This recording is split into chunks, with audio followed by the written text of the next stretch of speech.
Have you ever stopped to consider the state of workers' compensation in America? What happens when hardworking individuals, the backbone of our society, get injured on the job? Are they adequately protected and supported? Well, it's time to take a closer look. Cast your mind back to 2015 when ProPublica, an independent, non-profit newsroom, released a groundbreaking report. They found that America's patchwork system of workers' compensation was failing many of its workers.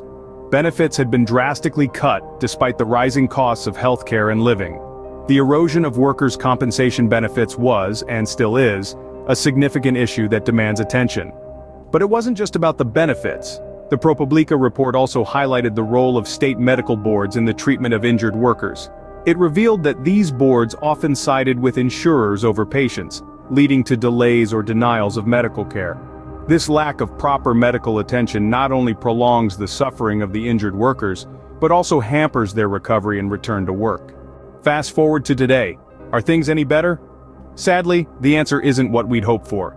Despite the attention drawn to these issues, the situation for injured workers has not significantly improved. If anything, it has worsened.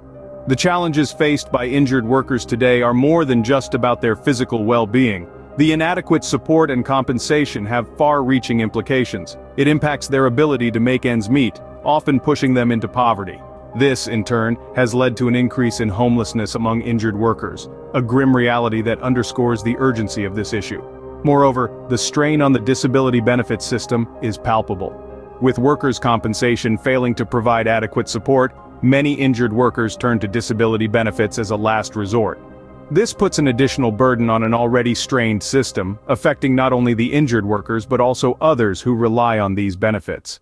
So where do we go from here? It's evident that the system needs reform, but change doesn't happen in a vacuum. It requires collective effort and the will to challenge the status quo. We need to amplify the voices of those affected, bring their stories to the forefront.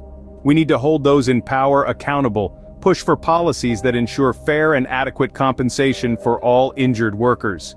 We need to advocate for the establishment of independent medical panels that prioritize patient care over insurance interests.